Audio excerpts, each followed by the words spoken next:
Well, Reuters just reported that the CIA had a source inside the Venezuelan regime who was the one who helped them track and locate Nicolas Maduro. And it's likely that this person earned their $50 million reward for the capture of Maduro. And it's good to remember that the rewards for Padrino and Diosdado are still pending. At the exact moment it happens. Exactly. So at least now we're getting details about how the operation took place. Someone on the inside did know what was happening, the information about everything that was going on. And this would also be the way they could have found Maduro in his hideouts. Because they moved him every day, they constantly changed his location. They themselves didn't even know where he was gonna go. I mean, there wasn't a set schedule of he's going here or there because they changed it constantly. And well, that's how things are. And it's also being reported that right now, Nicolas Maduro is on an amphibious assault ship, the United States ship Iojima, remember, deployed in the Caribbean Sea. After that, he will be moved to the New York prison. Exactly, he says. Look at Maciel's statement. It doesn't mention Maciel 445, it just says yes. Venezuelans who have endured these hardships for years support and celebrate Maduro and his criminals' defeat. Maciel says other opinions are unnecessary. Greetings, Maciel, how have you been? Says Deborah Pepe. A curfew is reported in Caracas, says, let's check that. Thanks for the information, Deborah. How have you been? Look, right? I mean, it makes sense, doesn't it? It makes sense that right now the government would want to impose a curfew, obviously, also because of what might happen, right? These operations aren't over. In fact, I expect more to come. Let's also wait for the press conference that's about to take place at the White House. At 11 in the morning, White House time. It's in about an hour or so, right? The conference says to invite Maduro to have coffee at the White House. That's what the thesis says. A little coffee. Not a Cuban coffee, they said yes. He greets, asking how you are. Panterito says he's earned a reward. Wow, Panterita. Did you already have plans with her? I had already spent it. He says, of course, hey, and there's a comment from the Secretary General of the United Nations. It's Antonio Guterres who believes that the United States military action in Venezuela sets a dangerous precedent. And he is deeply concerned that the rules of international law are not being respected. Well, that's to be expected, right? They must say exactly that. Exactly. No, what the United Nations says is also a reality. I mean, obviously the fall of Maduro is celebrated, clearly because of everything he has done. And on the other hand, you also see the other side, the risk that comes when this kind of thing is used. Let's say doctrine, so to speak, a way of acting on the part of the United States regarding international law, right? That's also another point. He says, when was the doctrine enacted? Exactly. Simon Bolivar pointed out that the United States would be a danger to all of America, he says. Salvador, how are you, Salvador? Greetings, Eliseo, he says. Progress, freedom, and peace matter most, and that's very important.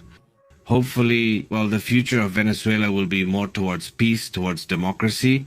He says he never claimed those seeking peace should prepare for war. Wilco, how have you been? Greetings, very good, he says. Progress, where is it heading? For whose benefit? Salvador says it's for the people's benefit, right? That's the point, the ideal, right? For the benefit of those who work, those who contribute, well, for society in general, that would be ideal, right? That's the idea now. I'm not saying that's Trump's idea. Trump is on a different track. He's not concerned about whether it prospers. He's focused on two things. That more migrants don't keep leaving the United States from Venezuela, and two, that Russia and China don't get involved in the continent. Through Venezuela, with Hezbollah, Hamas, and other terrorist groups already active there. They have always been lifelong enemies of the United States. So that's the part that matters to Trump, right? Now, as we are about to leave, think about what the political future of Venezuela will be. Well, hopefully it will be focused on the benefit of the people there, right? That would be ideal, he says. Let Pepe Estrisi say it. If they're living under a dictatorship, which Mexico is not, they speak without awareness. How? I didn't understand, Blanca. I didn't understand the comment. If they are living under a dictatorship, no, obviously it's not a dictatorship. Obviously, yesterday I also heard people saying that Trump is a dictator, but that's not true either. He's not a dictator. As long as people voted for him and the elections were respected, whether we like it or not, You may not like Trump, Claudia Kimem. You may dislike him as much as you want, but people voted for him, right? And that's pretty clear. And not only that, but here, for example, in the state where I live, in Nuevo Leon, it's a different party from the one in power. Let's say no. And so situations like that happen here, yes, and with many flaws. Definitely, of course, there are flaws. All democracies have them. The United States is full of flaws in its democracy. You just have to look at the actions Trump takes internally and how he bypasses many laws he shouldn't. He's really unacceptable in many ways. His relationship with Einstein will definitely matter, right? So definitely, I don't think there's such a thing as a perfect government, right? That's very clear to me. And we have to be critical of everyone, not just one side or the other. Because those sides were invented precisely for that, to polarize, right? And that's what shouldn't be done, right? I mean, for example, I don't agree at all with United States intervention. Here in Mexico, it would be a mistake. It would be crazy. Not at all. That's what we Mexicans are here for. We Mexicans. We're here to demand that the laws are respected and that rights are respected, right? That's important too, isn't it? You don't need anyone's help with that. Hi, Mauricio. How have you been, Roberto? Tom Hale agrees but says that's bad. What is this? Hello, Marcela. How have you been, Wilgoff? Is this Ada? How have you been? Ada? He did, he says. That reward is never going to reach that person. Ada says the person who turned in Luigi never received the money. He says that's also false, huh? I mean, what I'm saying is that the person who turned him in was just for show too. I mean, come on, there wasn't really a handover.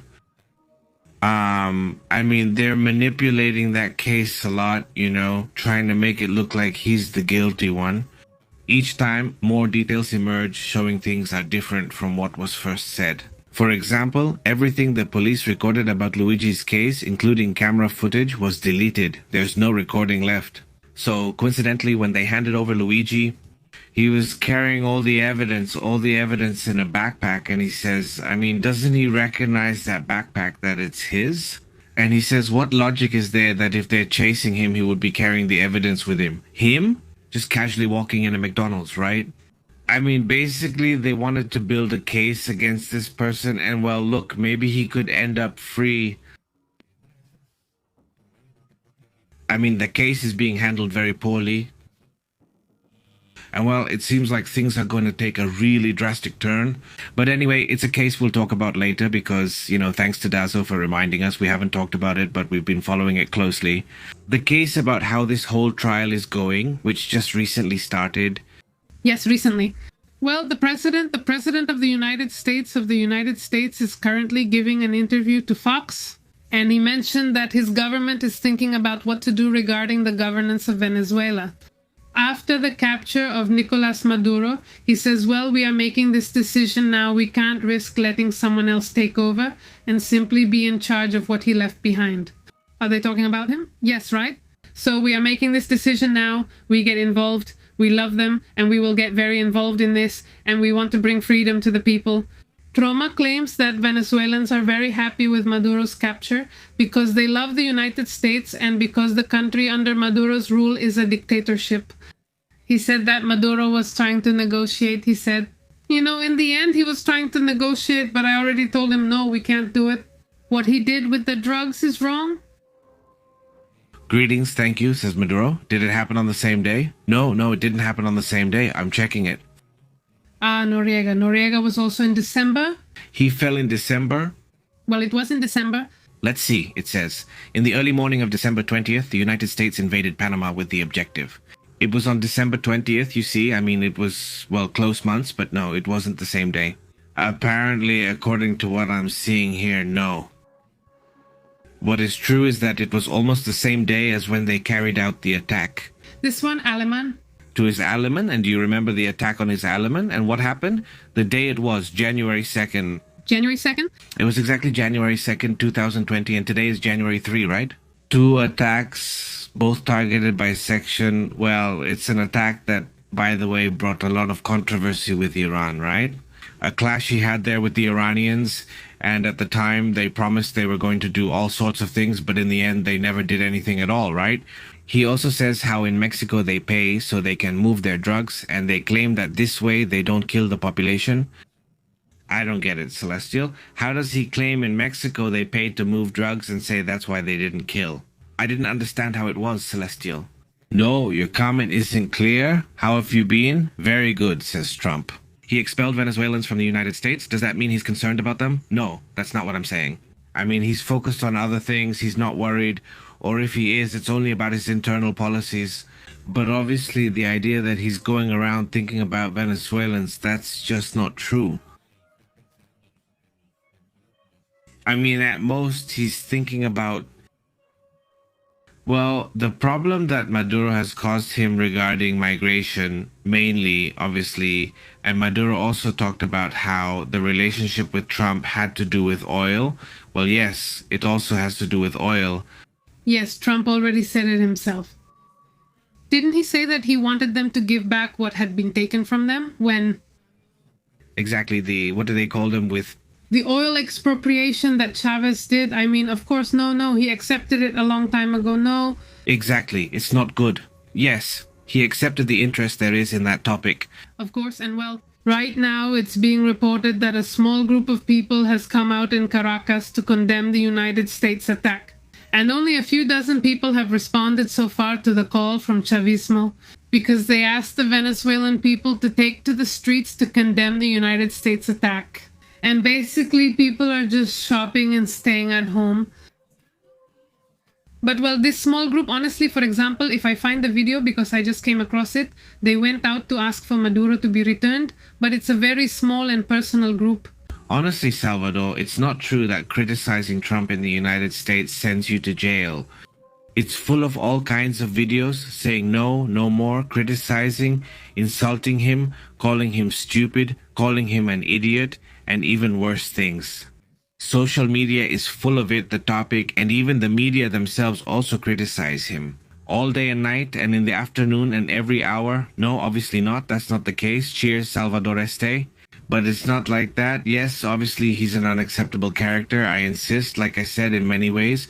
But we also shouldn't say things that aren't true. That's what he says.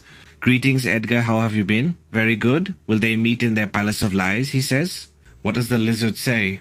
Edgar says, I don't know what you mean by the lizard, Edgar. Greetings. Hey, so what happened with the comments? He says, happy birthday. Angelo Cadilla. Who is that? Who is Angelo Cadilla? Someone from the community is having a birthday. Greetings. Awesome. Well, happy birthday. Big greetings. Thank you very much. TSEA. Awesome. What's up? How have you been, Juan Gabriel? Greetings. Very good. What's new? He says, greetings. He says there was a business division, a split from the mainstream to communism, and an arms buildup that didn't help due to numerous conflicts. Today at the World Theater, he mentions Liceo, Venezuela, and those who echo the spirit of freedom. What you breathe, he says, has a very special aroma. Here, he says there's no protest since Maduro is returning.